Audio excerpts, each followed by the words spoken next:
sejak kebangkitannya, ulama bersama pengikut-pengikutnya istiqomah dan setia, jaga akidah dan sunnah Rasulnya.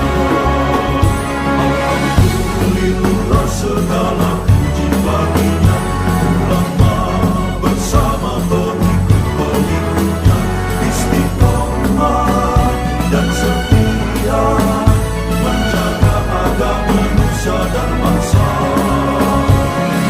Mari kuatkan niat kita, kita bulatkan tekad kita, terus lanjutkan amal kita, mengembangkan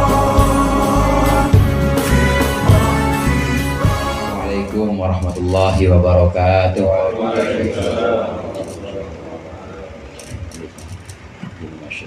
Al-Fatihah. A'udzubillahi minasyaitonir rajim. Bismillahirrahmanirrahim.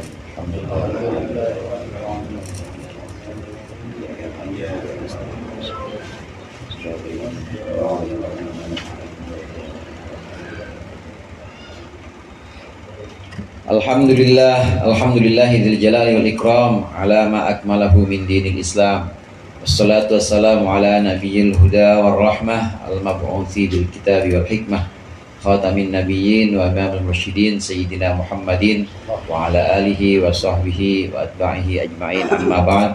Fa inna ahsanal hadithi kitabullah wa khairal hadi hadi Muhammadin sallallahu alaihi wasallam wa syarrul umuri muhdatsatuha wa kullu muhdatsatin bid'ah wa kullu bid'atin dhalalah. Segenap jamaah halaqatul munfarijah, khusus para ustaz, orang tua, hadirin sekalian yang dirahmati oleh Allah. Sebelum kita mulai kamilah dzikir kamilah yang ke-7, mari sama-sama kita lanjutkan pengajian kitab Mau'izatul Mu'minin. Qala al-mu'allif rahimahullah wa nafa'ana bihi wa bi 'ulumihi bi barakatihi fid dharain amin.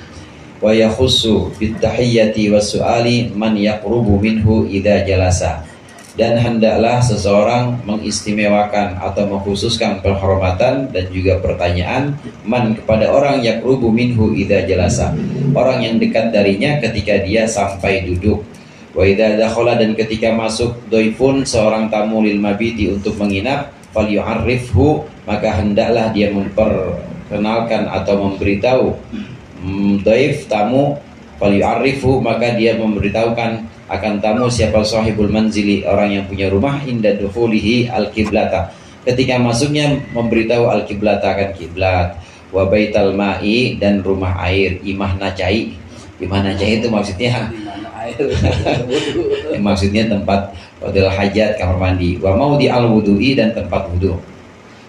Di antara adab atau cara-cara tata krama kita ketika kita hadir, ketika kita menghadiri satu undangan, yang pertama, kalau kita sudah sampai duluan kemudian ada orang yang baru nyampe, ini kita tegur, tanya apa kabar, sehat bang, tanya hal-hal yang ringan, di rumah jam berapa.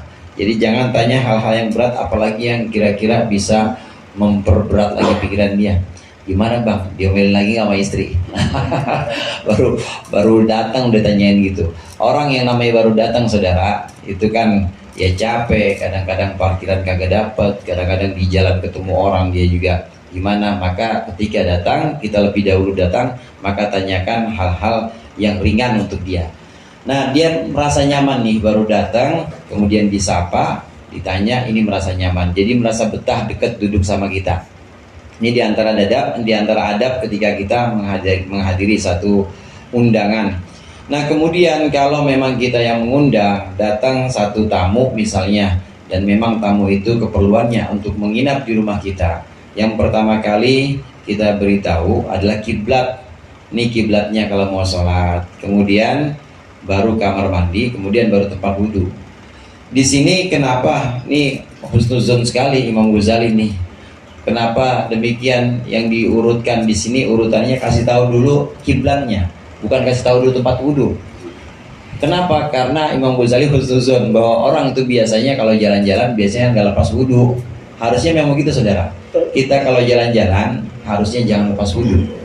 Jadi berangkat, alhamdulillah, tahadud nikmah, Kalau berangkat itu pasti wudhu.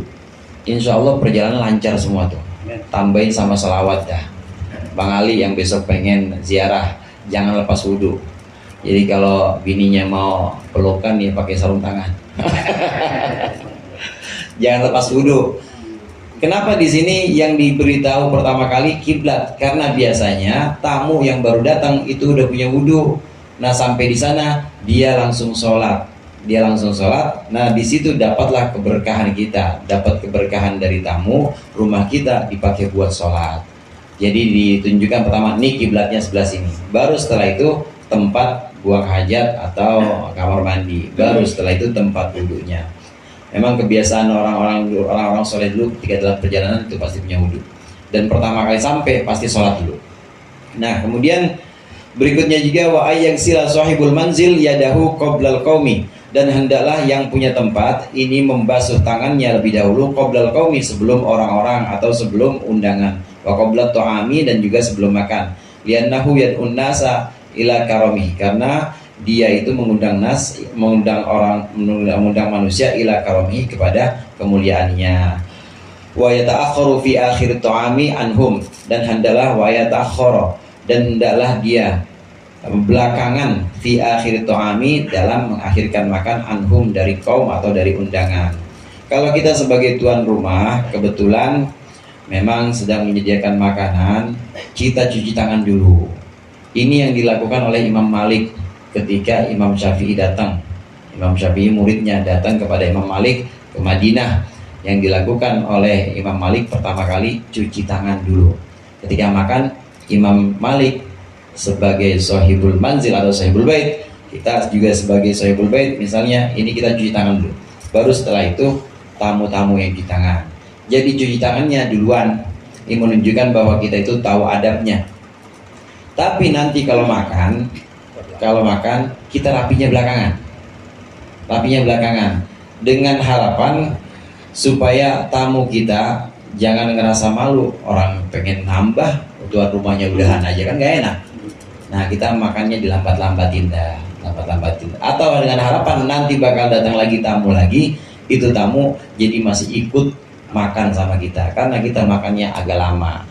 Jadi kalau cuci tangan kita pertama, tapi kalau selesai makan kita belakangan. Biar yang lain selesai dulu, tamu-tamu selesai dulu, cuci tangan dulu. Zaman dulu kan pakai kobokan ya. Ya kobokan dulu, biar tamu-tamu yang kobokan dulu. Nanti kita belakangan. Jangan kita duluan. Kalau awal ya kita yang awali, kita yang cuci tangan lebih dulu. Walad dhaifi idza dakhala, walad dhaifi, dan atas tamu idza dakhala, ketika dia masuk, tamu masuk, fara'a munkaron, maka dia lalu melihat kemungkaran, maka atas tamu tersebut ayyughayyirahu, hendaklah dia mengubah kemungkaran, in qadara, apabila dia mampu, wa illa, dan jika dia tidak mampu, ay wa illam yakdir, ankara bilisanihi, maka dia harus mengingkari dengan lisannya, wa insarafa, dan hendaklah dia pulang. Insarafa itu maksudnya pergi dari tempat bertamu itu atau dari undangan itu. Untuk tamu yang diundang ternyata di rumah itu atau di tempat itu ada kemungkaran, jelas-jelas nyata-nyata ada kemungkaran. Misalnya yang dipakai buat nyuguhin tamu itu emas, nggak boleh saudara. Tempat minum pakai emas, kemudian dipakai buat karpetnya sutra semua misalnya, itu juga kemungkaran. Itu yang sifatnya kemungkaran dalam berpakaian. Apalagi yang lebih dari itu, misalnya jelas-jelas di situ ada orang main judi misalnya, tamu ini harus negor. Kalau perlu negor dengan kekuasaannya atau kekuatannya dengan tangan. Nah kalau nggak bisa, fabilisani, dengan lisannya. Kalau nggak bisa, bukan dengan hati, pulang. Kalau dengan hati ya sama aja, nginep di situ juga, besoknya dia ngikut. Besoknya dia masang juga akhirnya. Oleh karenanya yang terakhir di sini dengan lisan. Apalagi jelas kita tamu itu kan ya harusnya dihormati. Gimana sih bang, ente ngundang saya yang beginian masih aja di rumah? Saya pulang lah kalau gini. Pulang aja udah, pulang.